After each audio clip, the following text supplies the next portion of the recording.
Red Moon Roleplaying, in association with the Adventure Hook podcast, proudly present a Black Spire Studios rendition of the Advanced Dungeons & Dragons 2nd Edition Classic Planescape adventure, To Baator and Back, which we've subtly subtitled, Hell is Other People. This episode contains themes and situations that may be offensive to some audiences. Listener discretion is advised. Greetings, my name is Aaron Campbell of Adventure Hook. Hi there, I'm Hjalmar and Aaron from Red Moon Roleplaying, but tonight I am Maje Harkadies, the fractured one. And I also am Lord Finot Pickett, the occultist.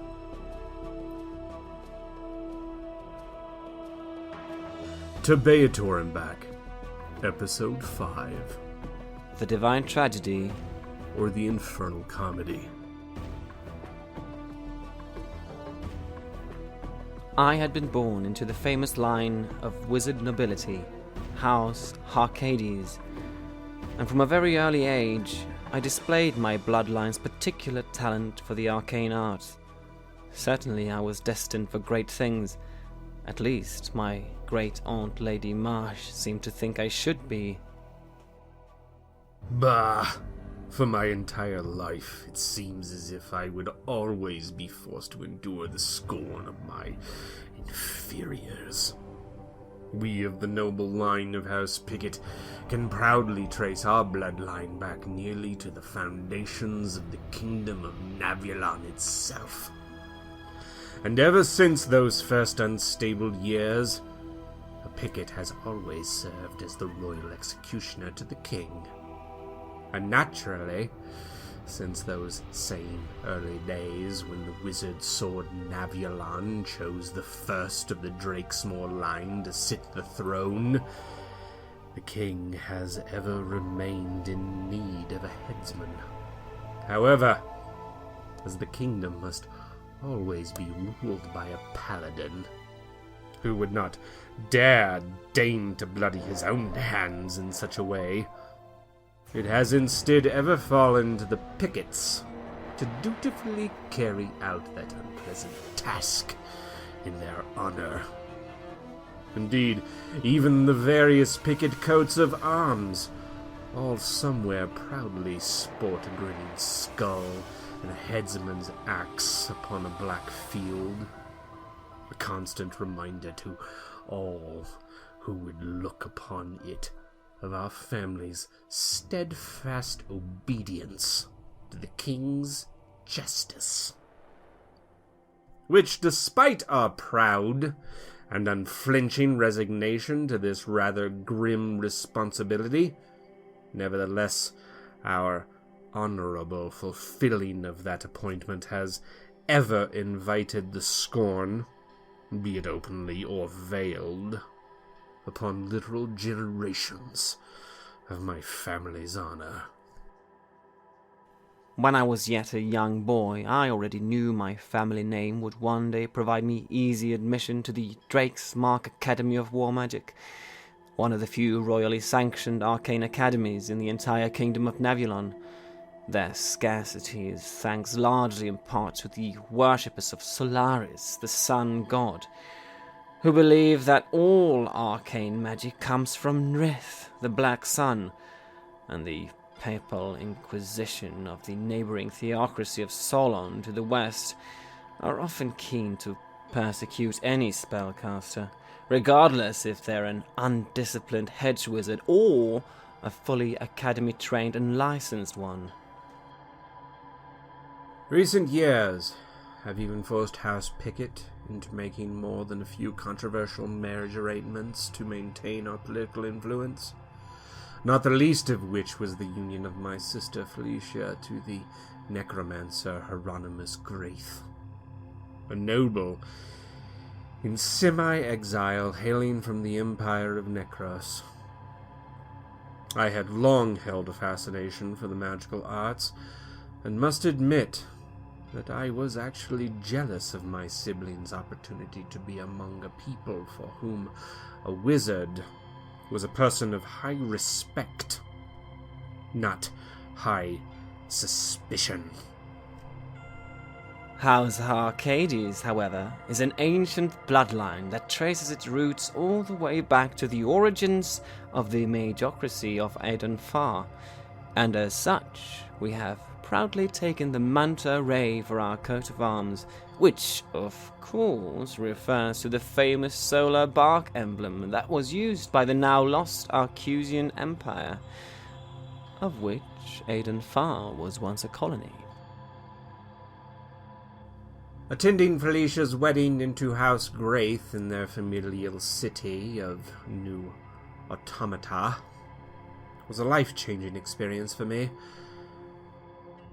as the cold, dark, and powerful ways of Necros, the last true pre-colonial vestiges of the great but fallen Crusian Empire, could not be more diametrically opposed to the religions of my home, even though, were one to get technical, my sister's new family was actually considered more of a sort of old-world necromancers by their more diabolical countrymen, since the Graith family was, typically, content to simply adhere to ancient and vague familial tacit pacts over the more formal contracts most modern Necrosians typically make in their adolescence with one of the 9 Dukes of Hell, or one of the 3 Rebels of the Abyss. In the millennia since the Empire's dissolution, it was the duty of the noble Harkadies family to help establish new magical academies all across the world. As a result, my family has managed to marry into, at one time or another, nearly every major noble household on the face of Terragastia, or, as my great-aunt Maje was often wont to say, Solaris never sets on House Harkadies. Aunt Maje. She explained that arcane magic is so powerful in our family because our house has mixed our blood with the likes of elves, faefolk, dragons, and, thanks to some of our more libertine relatives in the Empire of Necros, perhaps a little fiendish blood here and there as well. While it was true that in Navulon the practice of most arcane magic was not considered outright heresy the way our neighbors to the west in the theocracy of Solon view it, regardless, much of king and council, outwardly at least, professed to be devout worshippers of Solaris the sun god, and thus typically scorned the arcane arts in general, and the Necrosian libertine spiritual practices in particular. And unlike the myopic Solarians, the Navulonians are wise enough to hold all the gods, both celestial and terrestrial, in equally high regard. And the Harkadies clan has, since our very origins, traditionally honored the most complexly simple deity of the bunch, Baator, the silent god of invisible forces. Baator cannot be perceived, but we see evidence of his power everywhere. The celestial dance is evident from the road of heaven that rings the great father planet Baator, to the centurial passing of the great comet Kepharos, from the flight patterns of birds to the operations of an alchemist's laboratory. Baator's will is manifest. This is the heart of magic. At least that's what we tell the Inquisition when they come poking around, anyway. Nevertheless, upon my return home, I immediately endeavored both to pursue an education from the Academy of War Magic in Navulon's capital of Drakesmark, while simultaneously maintaining a regular correspondence with my sister, who had since moved with her husband's extended family to their new home in Necros's own capital city of New Ribcage. Over the years, Felicia secreted a great many volumes of local literature to her inquisitive brother that easily could have gotten me put to the question by an actual inquisitor of Solaris were they to ever be found in my possession. Despite the Academy receiving a royal sanction to tutor magic by the Drakemore Kings all those ages ago, the Wizards of Navulon are still forbidden to practice spells from the School of Necromancy. Discovery of such magics in a wizard's possession is ground for exile, or worse. And those who would practice the demonic black arts, such as the Necrosians do, would likely find themselves of considerable interest to the Inquisition. However, every fresh page of forbidden lore that taught me something new was worth all the risk. And thanks to these new avenues of knowledge, a wider understanding of how magic structures the multiverse began to take shape in my mind. In compensation for this steady supply of books, in return, I would send my sisters duplicates of all my Academy classroom notes. With these instructional limitations in mind, the Academy of War Magic was founded on 3 pillars of magical schools: abjuration, evocation, and conjuration. Fortunately, as I had always been fascinated by all manner of creatures, the art of summoning proved to be of great interest to me, even if it didn't entirely come naturally to me. Once I'd reached apprentice age, pursuing the path of conjuration meant, in addition to necromancy, I needs must also eschew my divination and evocation studies. Still, regardless of my actual performance over the years, my aunt's influence as one of the highest-ranking members of the Academy always ensured my professors all gave me the proper marks due to my noble station. I easily excelled in any and all magical studies I pursued. So much so, in fact, that in many cases I surpassed the knowledge of a particular school of magic that all the specialist students of my same year held. This was to say nothing of my knowledge which pertained to the forbidden school of necromancy which I'd picked up while abroad. At first I received pressure and later offers to pursue one particular school of magic or other at the Academy. The Invokers even guaranteed me a spot amongst King Daemon I's royal war wizards.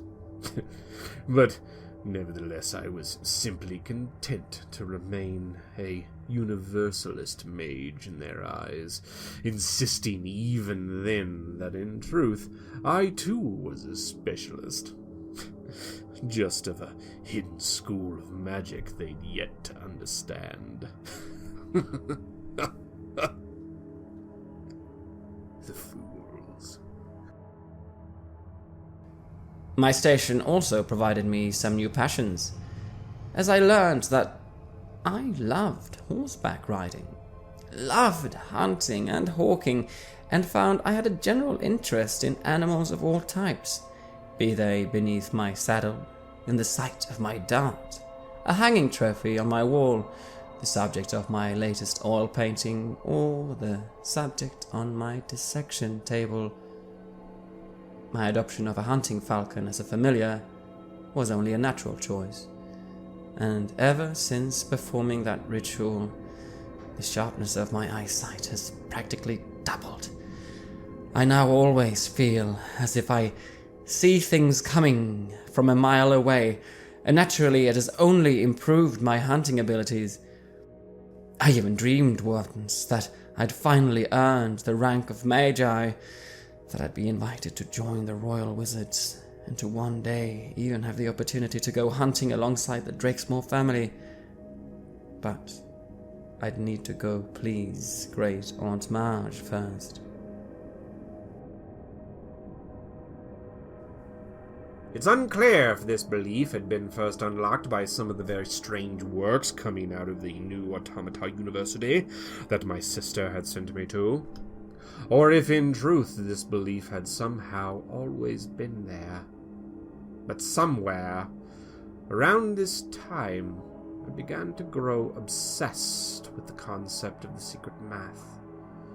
That there existed a way for man to truly understand, and thus truly manipulate the fundamental building blocks of reality itself. While I had many friends and a great many more acquaintances during my academies, very few seemed interested in the less terrestrial concepts of magic, and answering questions like where the energies we call upon actually come from. There was one notable exception: Lord Finnet of House Picket, of the line of royal executioners, and whose morbid family coat of arms was actually a skull and axe quartered on a sable field. While I typically preferred to ignore the global politicking of my wider family, I certainly couldn't avoid all the gossip concerning Navulonian high society that would regularly itch my ears. It seemed the latest scandal at the time was that the Pickett family had fallen on such hard times that Finnet's sister had even been recently married off to some Necrosian necromancer, for a dowry best not spoken of in polite company. But perhaps even more scandalous still, this Lord Pickett turned out to be the worst kind of universalist mage, and that lately he'd even been making a fool out of himself, arguing a number of wild theories with his professors over some bizarre concept other called the secret math. Lord Pickett appeared adamantly convinced that understanding this strange occult science was a key to controlling the fundamental building blocks of reality itself. My professors asserted that I was hardly the first academic to stumble down this intellectual blind alley. Quite the contrary. Thanks to House Harkadies, the Academy boasts branches in major cities all over the world, and many wizards much older and much wiser than he over the centuries had failed to produce anything more than, at best, half-baked theories on the topic of the so-called secret math. And all educated academics generally consider the ideas to have been disproven. And so, are never brought up again. Continued broaching of the topic invited open ridicule from students and teachers alike. So I quickly learned to keep my research into the secret math a completely private affair from then on. Well, almost. The only other student at the War Academy that I found even remotely tolerable was Dante, an equestrian type with a clever falcon familiar, from that famous noble line of wizards, House Harkadies, tracing their origins all the way back to the magocracy of Adenfar and other peoples boasting true cruising descent. The Harkadies at least have adopted a manta ray for their coat of arms, an homage, no doubt, to the solar bark emblem of the lost cruising empire. Over the last few centuries, there doesn't seem to be a noble line anywhere on the entire face of Terragastia the Harkadies family won't marry their way into. Or as Dante would often boast, Solaris never sets on House Harkadies. the wizards of that family claim to have the blood of elves, fae-folk, dragons, titans, and even gods running through their veins. And while I was never truly convinced about any of that, the one thing I did recognize was that despite any seemingly snobbish superiority, Dante was the only other student at the academy I could actually hold a conversation with on the topic of conjuration magic. So, while Finnet quickly learned to keep his research into the secret math private from then on, thanks to a mutually held interest in the immaterial, I proved to be the only other student at the academy that Lord Pickett would attempt to hold a conversation with on the topics of conjuration magic. Finnet would sometimes cite whole volumes of philosophical and magical treatises that had never been published in Navulon, and though I never saw him actually cast any, Lord Pickett certainly expressed more than a casual knowledge on the topic of necromancy. I found him to be a fascinating fellow, despite, or perhaps because, of all those flaws. And so I was simply content to leave certain topics of conversation alone. Concerning the secret math, however, we had but one congenial argument on the topic that went something like this. My dear Lord Harkadies, I must insist that it is clearly evident within the new philosophies of both the Athar and the Fraternity of Order that a deeper science must exist beneath the structure of all things, even divine things that could be understood, and therefore exploited. Lord Pickett, that which men have called the secret math is nothing more than the, by definition, unknowable workings of Baator, the silent god of invisible forces. 'Tis he who both repels and attracts. 'Tis his consciousness that bridges all divides, particularly that of acumen and intuition, energy and intention. 'Tis his will alone that causes magic to function, and all in silence. But Dante, that silence means all those who pray to Baator receive no spells. How would they come to learn his will or his ways? Can you be certain he is even there? Or even listening? What kind of god has no priests? My dear Finnet, what do you think wizards are?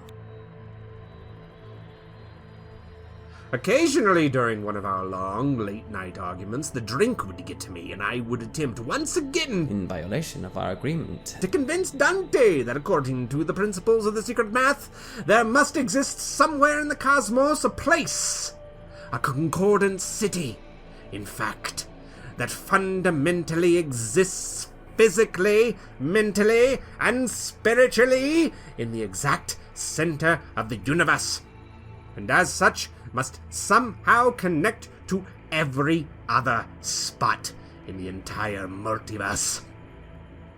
Dante's level of politeness on this subject would vary in accordance with his own inebriation. each time this argument would re-emerge, I would, depending on the degree of my drunkenness, scoff and demand proof, any proof of these wild and unsubstantiated claims.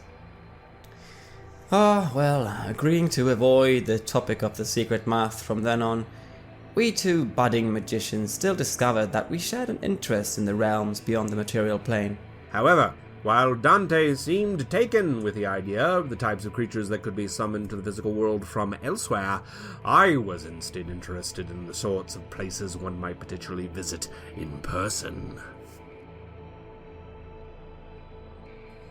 While the Necrosian magicians, being in possession of tangible connections to the lower planes, is generally speaking an understood concept, theirs is not a reputation of open travel to and from such places willingly, at any rate. Still, objects of particular interest occasionally find their way through certain Necrosian portals, and as fate would have it, one such item found its way into Felicia's hands and eventually to mine. The contents of this book would change the direction of my life forever. If only I hadn't made the mistake of showing it to Dante as well. Until one day, Finnet actually did have some proof, and my life changed forever. The day he showed me that book. This tome, whose pages had apparently been partially threatened by fire at some point, revealed itself to be a spell book, simply titled The Archmage's Anthology. It contained a vast array of spells and instructions to create many wondrous items devised by extremely powerful wizards who do not appear in any of the histories, not even of the ancient Arcusian Empire, but included spells and treatises bearing such odd names as Wodenkainen, Melf, Nulza, Tinser, Elminster, Heward, Fiston, Dantalus, Anton von Kritzt, and many more. Thus, almost overnight, both our magical repertoires grew in some powerful, yet very different directions. Despite the veritable treasure trove of new spell knowledge contained within this anthology, the most valuable thing Finnet thought the book held was a simple drawing on the inside cover of an odd, impossible city, built into the interior loop of a toroidal ring, and suspended sideways over an impossibly tall spire. The unknown artist had captioned it Sigil, the City of Doors. In truth, I had only shown the book to Dante to settle our old argument concerning my theories surrounding the Concordant City. But each of us sought to understand the new operations within those pages, and devoted many long hours to studying them. Then Dante began to ask to borrow the anthology far too often, and keep it for far too long for my liking. Soon, I was borrowing the book. For days on end, I became obsessed with the spells contained within its pages that I did not yet have the understanding to command. It was clear that it would take me a lifetime to master all of the magics contained within. Surely Finnet would want his book back before then. I never understood the full truth of it, but it wasn't long after when I was suddenly found out by the university staff. Sadly, all it took were a few stray comments over a dinner with Aunt Marge, concerning just a few things I'd heard some academy students saying, and sure enough, Finnet's collection of contraband books was soon found out. In truth, it was likely only the fact that I was a picket that I didn't wind up dead on the spot for my rather bold collection of contraband. My assortment of necromancy books alone would have been grounds enough for my immediate banishment from Navulon, though as fate would have it, it would seem the Archmage's anthology was not among my stack of seized books. But if at any point the Church should somehow have become alerted to the infernal contents of a particular handful of those captured Necrosian volumes, no doubt a charge of heresy would have quickly been leveled against me. Eventually, Finnet's correspondences with his sister in Necros were even being considered possible grounds for treason against the crown. Ridiculous as the idea of me being a traitor was at the time, nevertheless, as such, my uncle Andronicus was therefore unfortunately the very last picket who could save me from the executioner's axe. And so, when the Inquisitors arrived unannounced at the school and began to quietly make inquiries into my various associations, I knew my time in the Drake's Mark Academy was quickly drawing to a close. And so, when the Inquisition suddenly came poking around the Drake's Mark Academy, asking all manners of questions about Finnet's habits and beliefs, maybe I pointed the Inquisitor towards just the right stack of Lord Pickett's book to investigate. But it was at this time I would first cross the path of the earless, eight-fingered Inquisitor known as Saint Frostkiss, but it would not be the last. But perhaps I also used my falcon familiar to tip Finnet off to the Inquisitor's presence early, so my friend would have the opportunity to flee.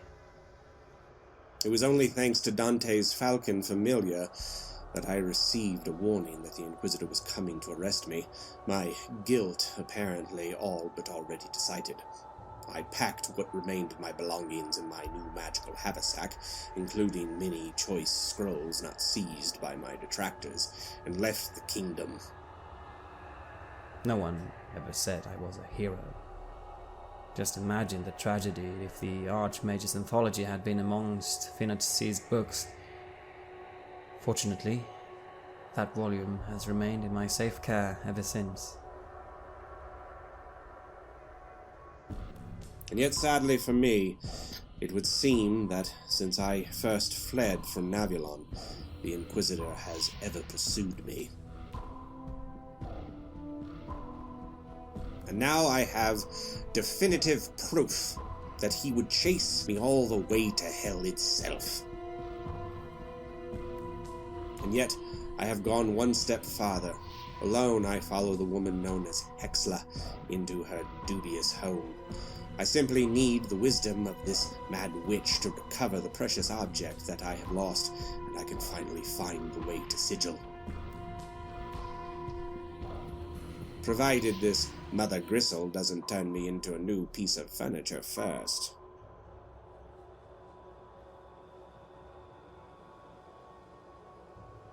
Very well. She will shut the door, and finally, Lord Pickett, you have some privacy. Oh, right. What a relief. Who are those piking backs you're banging around with? And you mind if I drop this illusion? It's driving me insane. And with that, she drops the half-elf, beautiful half-elven woman, and she is just the most horrific fiend. A horrific hag, you can imagine, right? Warty and purple-skinned with a shock of, greasy black hair in this, stinking robe. And she starts to sort of tidy up her, messy little hovel in here. And there are flies everywhere, just buzzing on everything. Everything in here is made of meat, too, by the way. Even the tables and the chairs and all that kind of stuff. But she sort of pulls up a little chair next to her little, stove. That she's got something cooking on the fire. She drops some horrible, concoction into it. It smokes, lets out another puff of white smoke, and then she pours it into her, teapot. Mm-hmm. And offers you a cup. I stay near the door and I say, no thank you, I'm not thirsty. Suit yourself. Says, well, now that you're inside my home, as you can see, go ahead and check inside your haversack there, Beck. I look. It's working. In her home, it works. Oh. And you can retrieve anything out of it that you want. Yeah. I remove everything. I take my bedroll and I turn it into a shoulder sack. Says, no, Buck. Don't be getting too crazy. Just now that it's working, go ahead and put one of these spell keys, and she gives you one of the obsidian shards. She says, go ahead and put that one in each of the pockets. Okay. And they'll continue to work even when you're outside of here.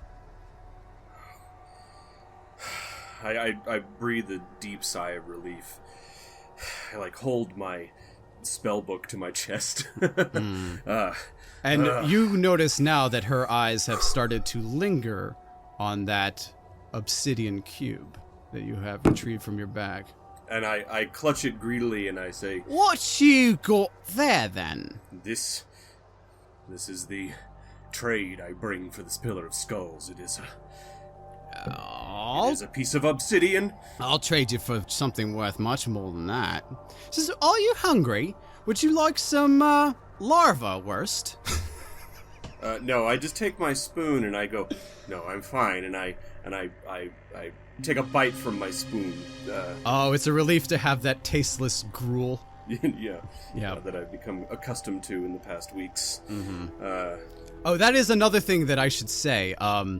Hanging from the ceiling in here, you can see are a number of strange creatures, including a number of what look like larvae, but they're 5 feet long. They're a pussy gross. Yellow, white, except instead of an insectile sort of face, they have human faces, misshapen human faces, and they are, and then you realize that one of them is still alive and wriggling.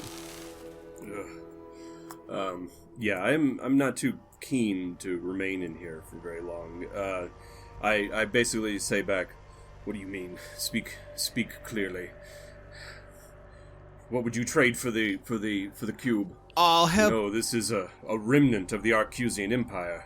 I This is a know. piece of the black obsidian I spire. know what it is, Burkus. Why I want it. I'll kill that Inquisitor for you.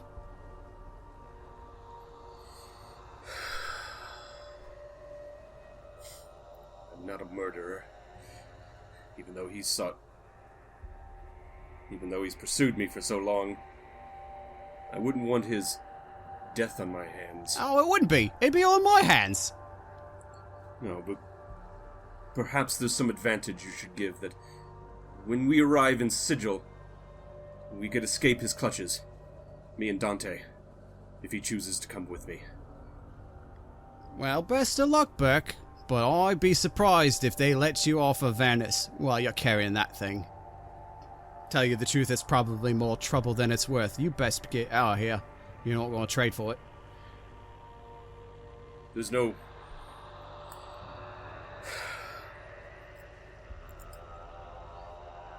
I won't murder. It is not who I am. Very well. Enjoy the Pillar of Skulls. Get the hell out of my house. And with that, she sort of snaps her finger and the door flies open. Okay. I step out, and I look to the group. I say, we need to go. We need to go out of here quickly. That is not the woman that she appeared to be. Yeah. That is no half-elven woman. It is a hag. She is cannibal. She will eat us if we linger too long. I thought as much. I'm glad you got whatever you needed. She shouts after you before the door shuts. I hope you find your way back to where you come from. I do so have a special place in my heart for the Arcusians. I even wrote them a book once. Perhaps you'll encounter it one day. Very well. Safe travels. And with that, the door slams shut. And you guys can leave. I look at Pickett with a worried look. Did you get what you sought after? Yes. I was able to retrieve everything from my haversack, and it is now functional. So Good. We need to make haste. She alluded that the object that I brought with me for trade is something that is going to be coveted by many on this plane. I think we might be in danger. As if we weren't in enough danger already. Still, good. I'm glad that your negotiations have got us further to our goal. Although I am looking very carefully at you. Indeed. So, does that mean now that you will be consulting the map? Yeah.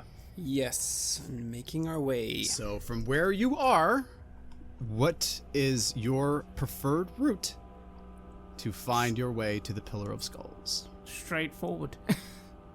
Well, what exactly does that mean? Does that mean crossing this river now? Walking down to the south? Looks like the river is slightly thinner, or maybe an easier crossing further down. Yeah, there's like a little kind of branch that comes off that looks fairly thin, but it also looks like it might be down a ravine. That thin branch that I think I know what you're talking about, right? That's just... It kind of curls around. Right. That was... Actually, you saw that. That was the one with the armies were fighting on opposite sides of and making that bridge of bodies so that they could keep fighting. So it looks like we should probably head due south into the plain where the two tributaries meet. Mm-hmm. And then cross perhaps there. All right. And Yes. go directly west. If that Yes, is your if plan, possible. you can certainly do that. At this point, we're just going to summarize a little bit of this travel with a simple constitution roll, because you are all very exhausted and probably dehydrated at this point. I failed my constitution check. Okay. And I don't know if there are critical fails on those. 'cause I No, rolled a 20. there's not a critical fail on a con check, but you will definitely have failed. Did anybody else fail? I rolled a 4 and a 12. I succeed. Okay, you're fine. Me too. I rolled So 6. Okay, so all right. So basically, what that means is now, due to exhaustion, Finot, you are going to basically effectively be at -1 for all your rolls. Yeah. Okay. Does taking a few more bites from my spoon help at all? It's really more of a water issue at this point, because I believe that probably the men, they probably had canteens and stuff like that, but not enough to sustain, 15 men walking. Well, I do have 2 weeks worth of water in my haversack. Well, that's right. Now you do. Do you want to share that? Okay. I don't believe in murder, but I also don't believe in sharing. I am going to hold on to that secretly right now. I'm going to reach into my pouch and see if I can kind of surreptitiously take us a drink out of view of the others. Okay. I would say that would be a dexterity check. Okay. And everybody else could make intelligence. Okay, I rolled a 2, so all right, that's pretty good. Handily. How much did you succeed by, though? 12. 12. Anybody beat a 12 on intelligence? I got a 10. No.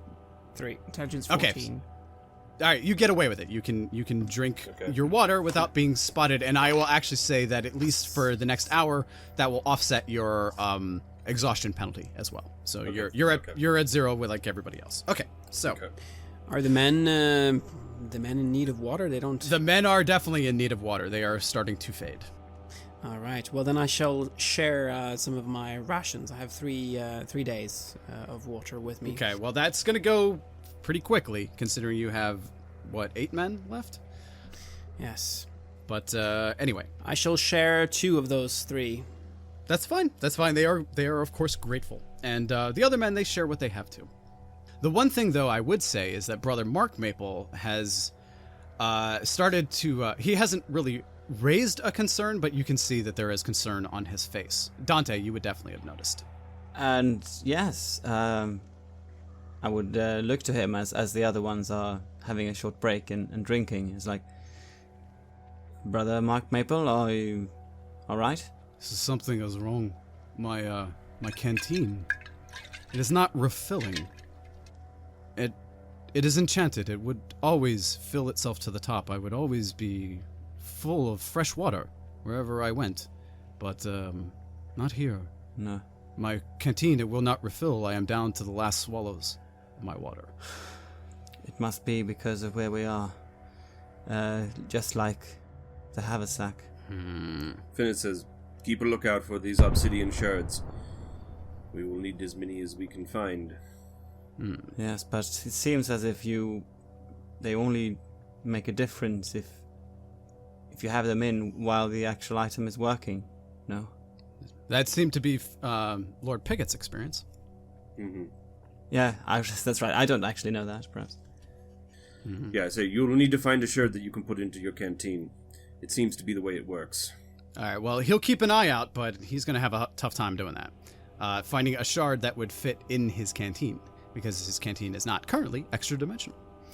So, but like you said, right, you were basically traveling now south down the eastern side of this tributary, right, of this river of blood, which does seem to change in both depth and width, but still hovering around, 200 to 300, well, actually really more like 300 to 400 feet wide and, up to a foot deep, although I know you're not wading through it again.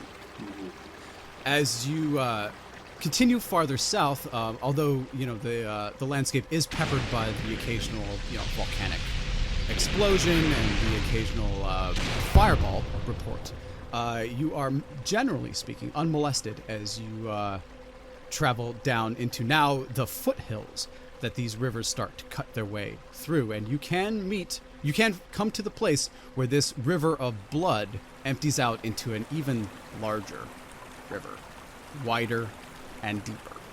And while not necessarily bloodier, it is still technically a river of blood at this point, where these two rivers meet. What is your plan?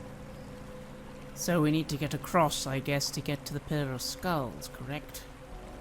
Yeah. And just to clarify, Rob, so we have passed that small tributary that leads Yes. off towards the battle. Yes, you're now... And so we are approaching, these foothills where the two main tributaries connect? I would say you are actually right there in that Y right now. Okay, right there in those In the foothills. crutch Okay. of where that tributary empties Okay. into the larger one. Yeah. And we've not seen any kind of crossing as we've been traveling. No, you have not seen any kind of crossing. Although, if you wish, you could... No, let's not do that just yet. Let's decide what you want to do first. So how wide is it, like, at the thinnest place? Because it looks like it's slightly thinner just before they join there. Well, at least that's how the cartographer drew it. Yes. What you find here is somewhat different from what has been drawn. Yeah. However, that being said, I would still say that it would probably be simpler to cross this tributary than the wider one that is formed when it joins this wider river, which may, in fact, be the river this witch mentioned. The river Styx. Mm-hmm. Oh, the river that it's flowing into, that this tributary is flowing into. Actually, it is a stinking river, for sure. Can I make a spellcraft for knowledge about the river Styx? Of course you can. Actually, it would be religion, but yeah. Oh, it'd be religion? Mm-hmm. Okay. I got a 15 on a 17. Okay, that's just good enough. You would know that, yes, the river Styx is supposedly a river that runs through the hells, the lower planes, and connects them all somehow. Do I know anything about the qualities of the river, the waters that run? I know what you're asking, and I will say that you have heard rumors, at least. Okay, so I tell the group, if that is the river Styx, I have heard tell that its waters will make you forget yourself. We must cross here. From just standing in it? Yes. Well, From just a drop touching you, I believe. how many yards is it across? Well, at the tributary, which is just quote-unquote the river of blood, not yet emptying out into the Styx, that's still about 300 feet across, not dissimilar from your first crossing, although it is deeper here. The Styx is anywhere from... Hold on, notes here. The Styx is going to average on average is going to be about 600 feet across. Okay, so like the size of the Mississippi River. Mm-hmm. I have an idea. I turn to the group. Yes? Does everyone have rope? Yes. Can we perhaps tie our ropes together to make it long enough to go all the way across the width? I think at best you have 50 feet of rope, and you're dealing with 300 feet. Well, I'm saying that if we all have rope, we can tie our ropes together to make a length. I don't think there's I enough don't have any rope, I'm afraid. Yeah, I don't think there's enough rope to do I that. don't have rope. Okay, well, I have a waterproof bag. I could empty the contacts into my haversack, and we can fill it up with as much air as possible and try to seal it and use it as a baffle to help us float across. One by one, though. This is the problem. It's not large enough for all of us. Well, maybe we could find other ways as well. I look around. Are there any flat surfaces? Oh, definitely. Around? Definitely. Yeah, you're in big rocky plains. There are plenty of surface area to do what I think you're planning to do. Huh. Could I create a raft, do you think, from that? Do you want to try? I walk over to one of these surfaces and I dust them off from the dust. You have to, there's lots of little shards of obsidian glass and that sort of thing. But yes, you can sweep away enough surface area that you could work on it. Just bear with me for a moment. And I dust off a fairly big area. And I ask them to help me uncover, get some free space here, please. All right. Do you all want to help? Yes. Sure. Yes. The men will help. The men will help, definitely. So, all right. They can clear you a great canvas, Dante. Yes. What do you do with it? What I do with it is I bring out a little bottle of what looks like ink or some sort of pigment, and also a brush tipped with fur. And I start painting on the canvas that you are creating in front of me. It goes surprisingly quick, and on it I am creating a sort of raft. It looks like a raft, a painting of a raft, that when it's finished takes shape and comes out seemingly from what I've drawn. Mm-hmm. It's true. Hey, marvelous pigments. That's exactly what he used. You are astounded, especially those of you who have never seen an effect like this before. You watch very carefully as Dante diligently picks out, essentially creating perspective drawing of a raft on this two-dimensional rock. Yet somehow, when he has finished drawing it, as you walk around the raft, the dimensions continue as if it were real, and suddenly you realize that this raft is real. He has somehow drawn something that has come to life, or more to the point, has become real. And with the help of the men, you can easily shove that raft down to the river Styx, and it would be enough to float you all down it, if you would like. I assume you're going to use all the pigment, right? To create as much as I need, yes. Yeah. It's surprisingly how much comes out of this little bottle. And I'll also try and make a stick that would at least allow us to push us along. Sure. You can easily do that as well. That is not a problem. I have a question. How long has it been since we left the Stigmata Falls? Probably. It's been a couple of hours, but your unseen servant still is around, if that's what you mean. I'm wondering if my unseen servant can help keep the raft on course. You could certainly so that we don't try. flow into the river Styx. Well, sooner or later, you'll have to enter the Styx because this tributary empties out into it. However, with the aid of a raft, you can stay out of the water. Yeah. Well, I'm wanting the... so wait, is the idea here that we're going to float the raft all the way down here to the bend where it is closest on the map to the pillar? I'm assuming that was your plan rather than wading through the water. Dante, did you have rather something than else? just trying to get directly to the other side as fast as possible. I think we could travel along and Okay. get close to it. So that's what I ask. Yes. Well, I think this should help us at least traverse. We could either decide if we want to travel along, and I point at the map down to close by to the pillar, or we just get over here and then walk the rest of the distance. Perhaps that's the best way forward if we don't wish to get too close to this river Styx, as you keep calling it. The question is, which will be quicker?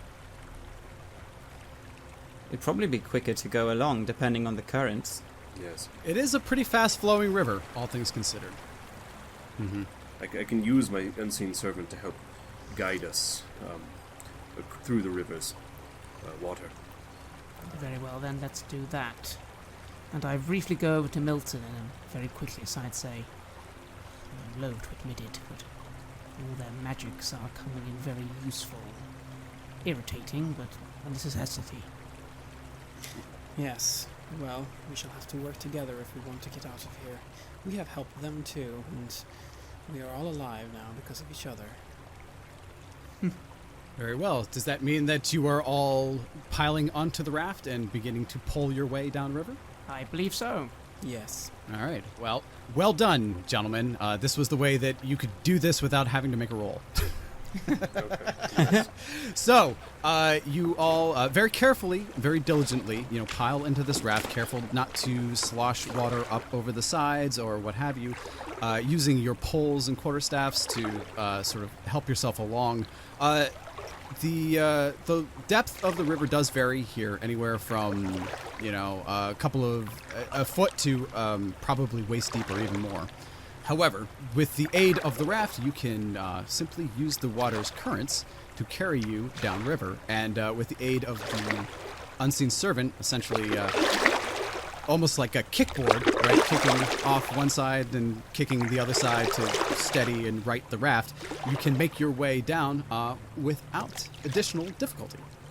And following the witch's instructions, you can come to a place where the river bends and creates a cul-de-sac of hills. That if you wished, you could pull the raft up onto the shore and get it. Okay. Real quick, Finot is going to take the vial that he gathered some of the other blood water from, empty that, and collect some of the water from the actual river Styx. Okay. Actually, make me a dexterity roll. I'm going to give that to my unseen servant to do. Okay. That's actually fair. That's fair. You can give it to your unseen servant. I'm not getting anywhere near touching that. And he can wipe that off on, whatever. Yeah, it's fine. It's fine. So, you've got it. You got it. No problem. Okay, so what next then? Who is crossing the plains to make their way towards the pillar? I shall. Are you all going as a group, or are you leaving men behind to guard the raft? I think we could just pull us up, perhaps on the beach. Yes. Sure, you can do that. As we shall go together and do not know what kind of creatures are roaming these lands. I do not wish to put these men in harm's way without us close by, so they will come with us. Very well. And actually, it is probably worth noting, as you were pulling the raft up onto the shore, more than once, the raft was attacked by one of those large leech-like worm creatures that seem to be lurking beneath the surface in this river as well. And to confirm, the sword no longer speaks to me, no? Now that you are... Yes. It fell silent the second you left the cave again. Yes. And touching obsidian and having that touch the weapon or the items that I have that are enchanted, that does not do anything. Nope, that's not going to do it. No. No. Now, okay, so I have a question then. So, the obsidian is the key. Do I understand, because she said you can either use it to restore your magic or use it actually in the item the way that she gave it to me. Mm-hmm. Do I kind of understand, as a wizard or a cleric, how you would use the obsidian? Make me a spellcraft roll just to make sure you understand what you're talking about.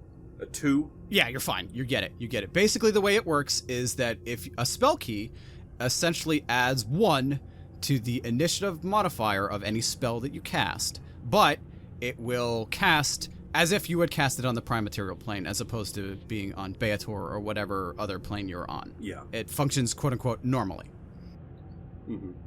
But you can't just, in order for it to allow an item to work, it has to be able to hold that shard. That's actually more Rob's hack on the way that magic works in Planescape or whatever, but it made sense to me if the item was working and you put the spell key for that layer into the item, it would kind of carry that effect along with it. Like the haversack made sense to me, that you could sort of neutralize the thing or whatever, But there's and then one last question. So all of the obsidian that we see scattered across the grounds here, any of these would function as technically, yes. Although I like the idea that it should be wand-like. Like, not just anything would work. It needs to be a good chunk of it. But there's...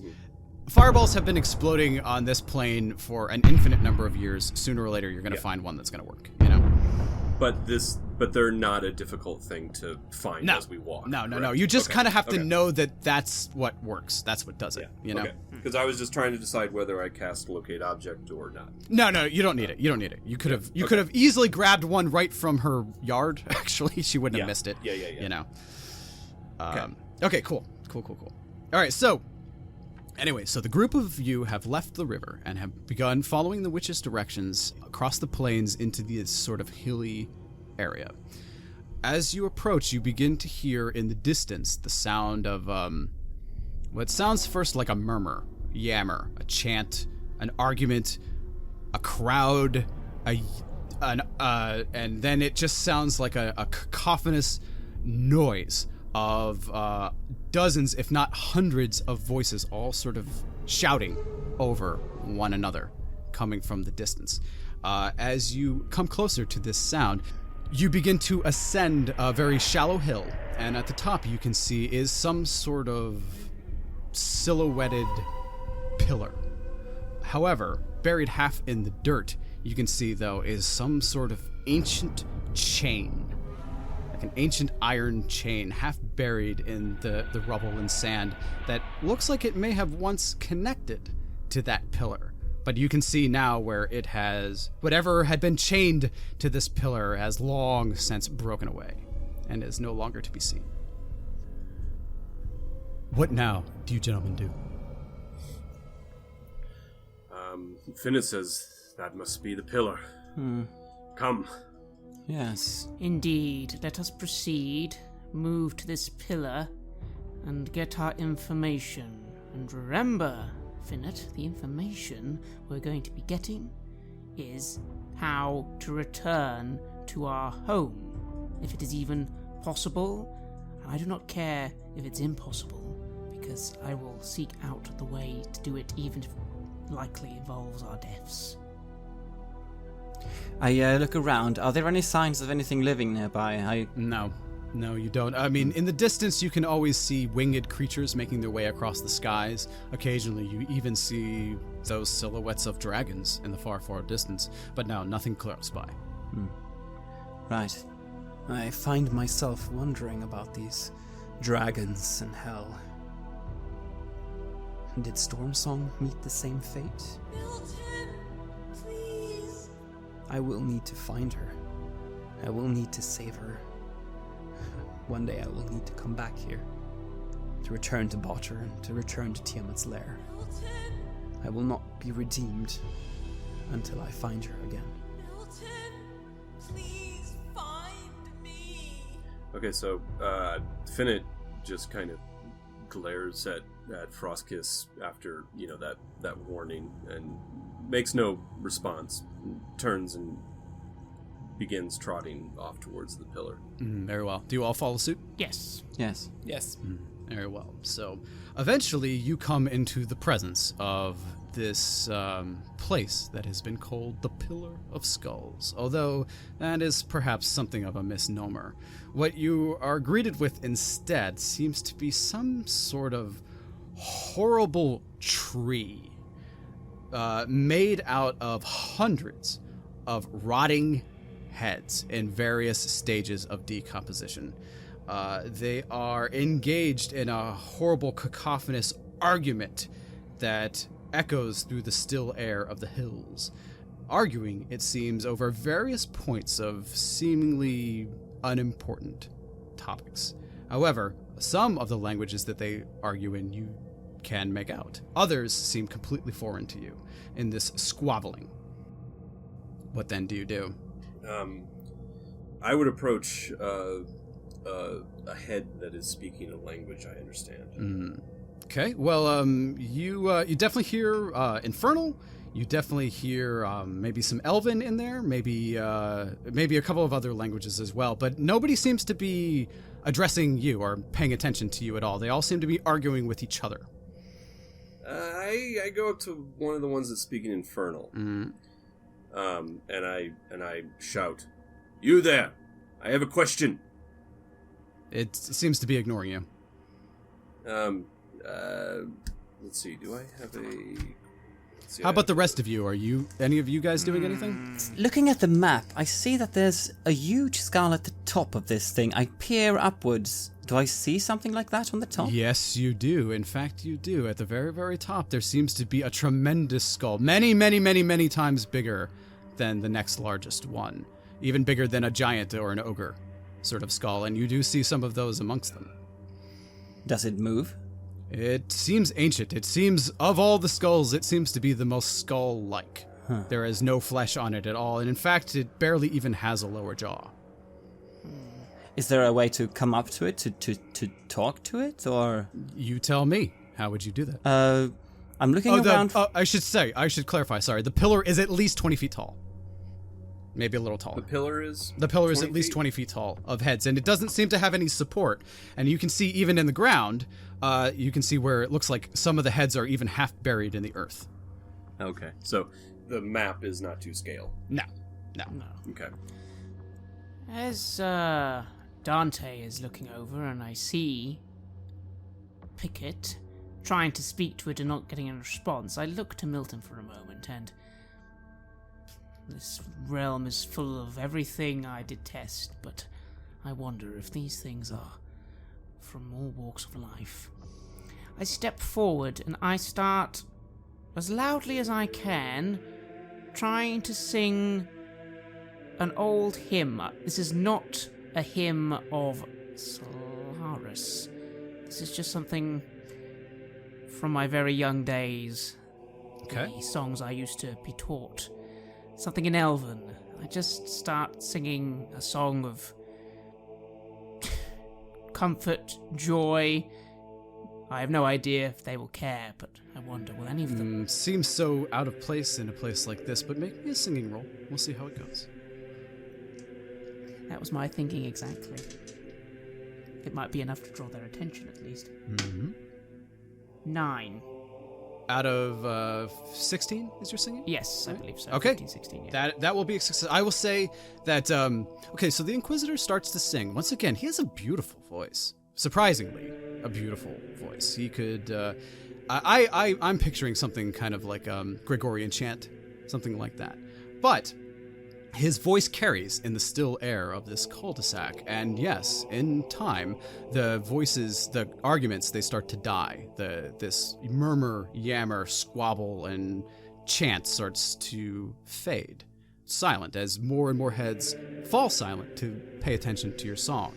And then eventually, that skull that Dante had noticed at the very, very top of the pillar moves ever so slightly to sort of look down in your direction, and in a great booming voice it just says, "Enough. State your business." And all the other heads fall silent.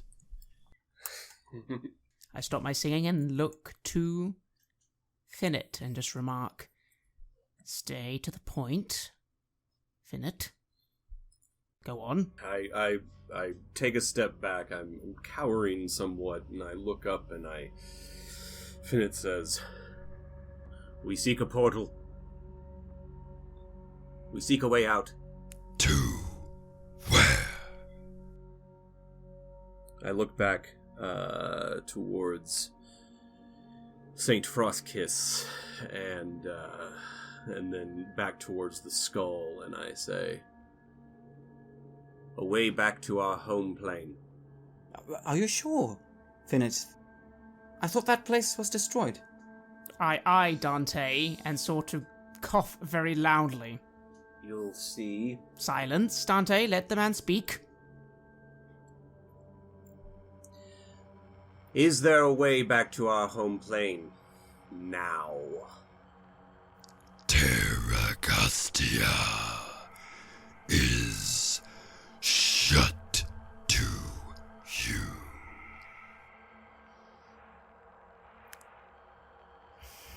And I kind of turn back to the group, and I kind of give a bow.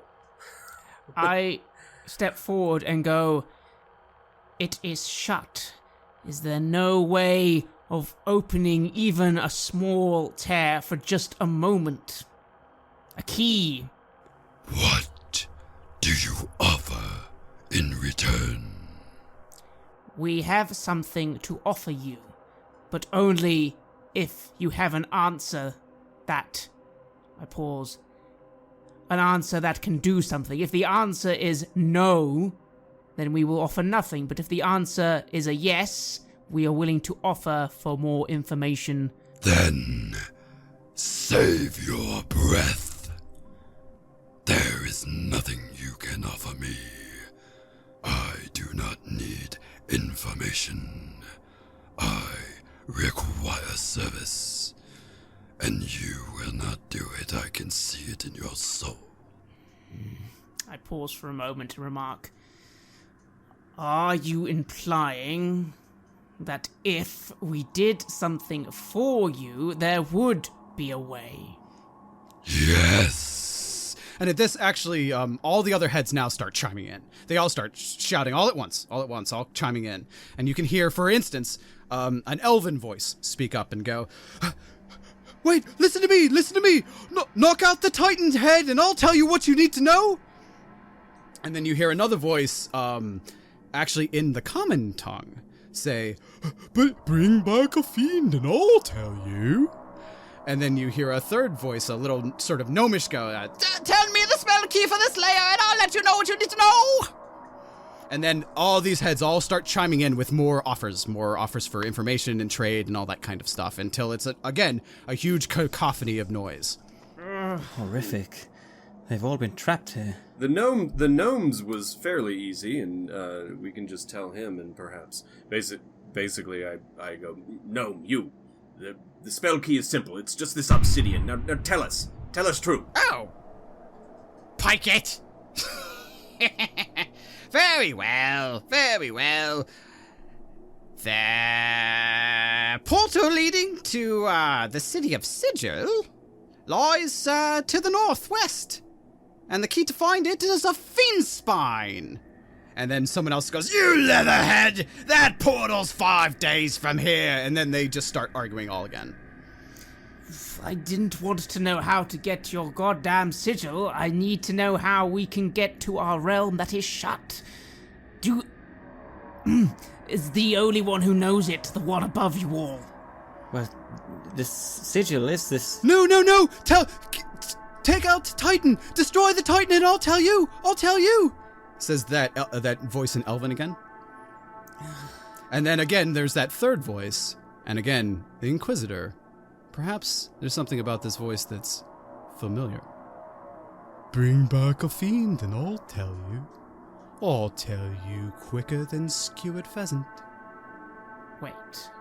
I frown a little and where's this voice coming from? Why does it sound familiar to me? Near the bottom. Go to the bottom. Over there on the left side, there is the face of a man. Distended, bloated, warped from pain and years of suffering. But the eyes you recognize, don't you, Inquisitor? By Solaris. Virgil, my boy, is that you? The centuries have been kind to you, my child. Who is this? It has not been centuries, by the way. It has been maybe decades. Yes. I admit for the first time I might actually look a little bit visually shaken. I try and hide it very quickly and I kneel down. It's not possible. It's not. St. Froskis, who is this? Is this someone you recognize? I put up a hand to Dante. Just a moment. And I speak in Elvish. Father? He'll return in Elvish, and some of you I know can speak Elvish. "You look well, my child. It seems that you defied me after all. Followed the path of the sun like I warned against. Indeed, I did. But you always disobeyed me, didn't you, son?" I didn't disobey you, and I say this very quietly. When you cut off my ears, did I, Father? I did everything you said when I was little. Yes, you did, that's true. You did. You followed your mother. You did what she told you. Good boy obeys his parents in all things. And she always told you to obey. Yeah, you're right, Virgil. Oh, good boy. Will you help your father out now? Your father needs something. He needs sustenance, my boy. He needs a fiend. A fiend? Bring your father a fiend, and I will tell you what you need to know, my boy. Bring you what sort of fiend? Any fiend. The more powerful, the better, my boy. The stronger, the better. It'll make your father stronger. Do you know what I need? We need to return through the way that is shut. And it will be a long path indeed, my child. A very long path indeed. I look at On quite impatiently, obviously completely puzzled by the conversation. What's he saying? Can he help us? I say in common, possibly. But give me a moment, I need to make sure he's not lying. And can I cast Zone of Truth? Sure you can. You can certainly cast Zone of Truth. Which fills the area with an energy that makes it basically impossible to tell a lie. Yes? Yes. I very quickly inscribe a few markings in the ground and begin uttering the incantation to cast a Zone of Truth. I'm not trying to make it very big. It doesn't need to be. It just needs to cover this face. Sure. And once it is cast successfully... Certainly. Taking a very deep breath. Father, do you really know the way to get through the gate that is shut so that we can return to our realm? No. I stand up very slowly. I thought as much. But I can tell you how to get out of this place, my boy. And you must get out. They will find you. They will find you, and such things they will do to you cannot imagine. I'm sure they will do dark things to me, but I do not need you for that. Now answer this question. Does the one above you actually know the way to get through the door that is shut? My son, I do not know. I step forward. I open my haversack and I draw from it a large black obsidian cube. All the eyes of the pillar turn to stare at this cube. And I step forward and I say to Frostkiss, your father is nothing but a treacherous soul, left to torment in this pillar for all time. He will not tell you anything of value, but I have something that I have recently learned is coveted by all on this plane. I have the advantage here. I would have 2 questions answered, and I will give this to you. This is a piece of the black obsidian spire from our world of Terragastia, the thing that was from or predates the Arcusian Empire, the thing that has shut our world.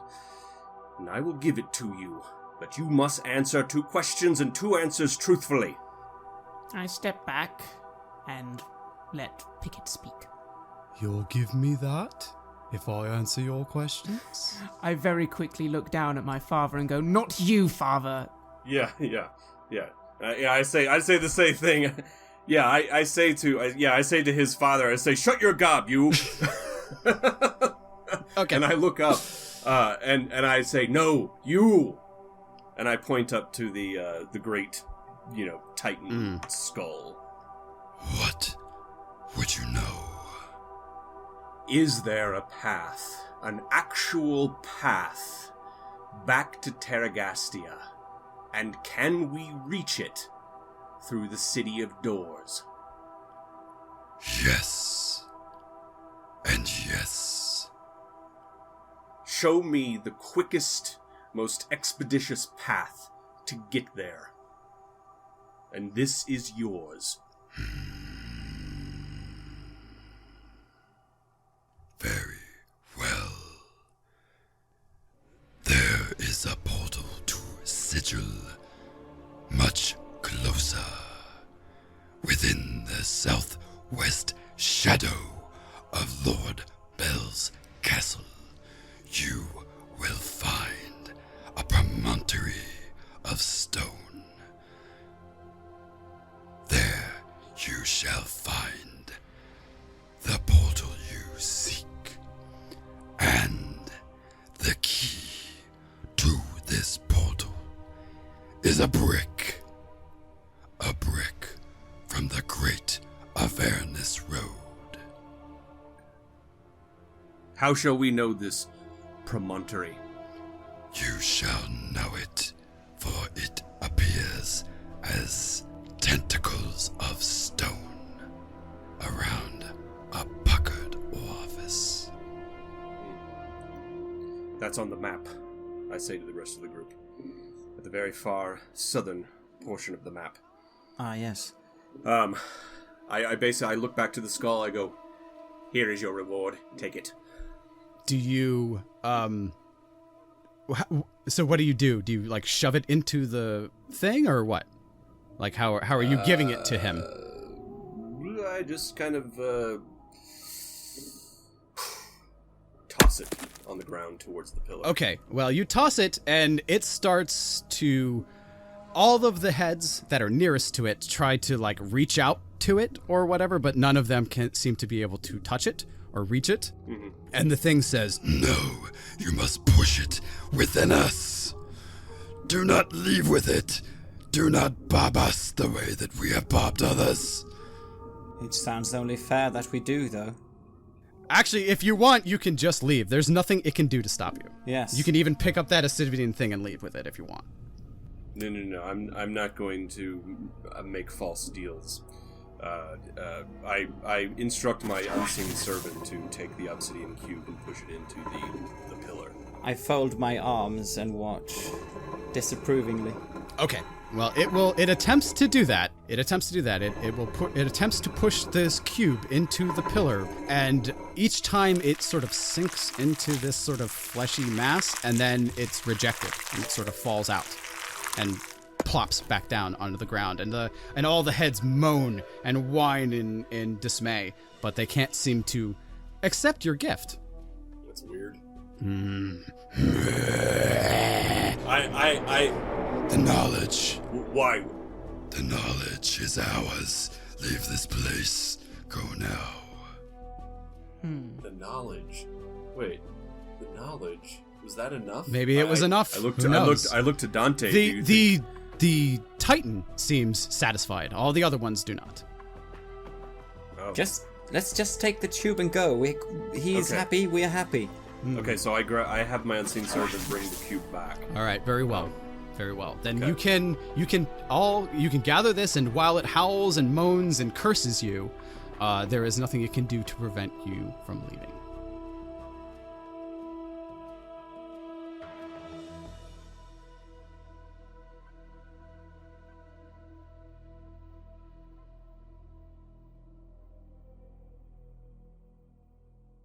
But somehow, impossibly, here, now, in this hellish place, beneath this pillar of rotting heads, things appear to have come full circle once again.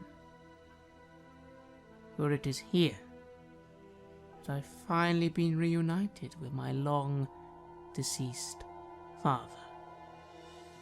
Now, beyond a shadow of a doubt, I am certain this place truly is hell. And once more, thanks to the sins of my father, I am again blessed to bear witness to justice's swift work in the universe.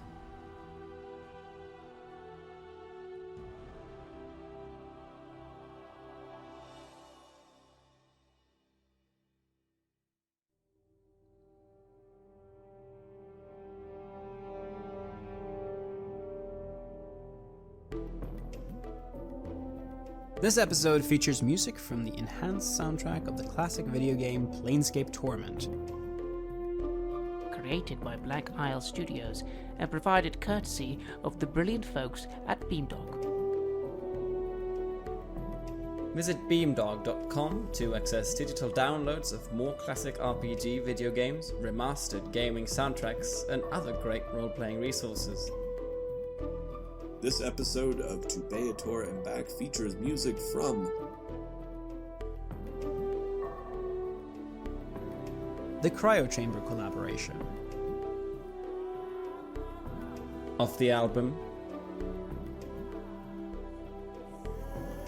Nyarlathotep.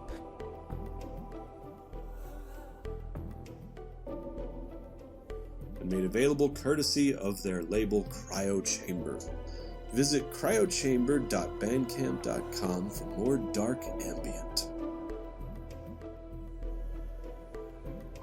Various music and Foley content used in this program has been made available for use under the Creative Commons by Attribution 3.0 license.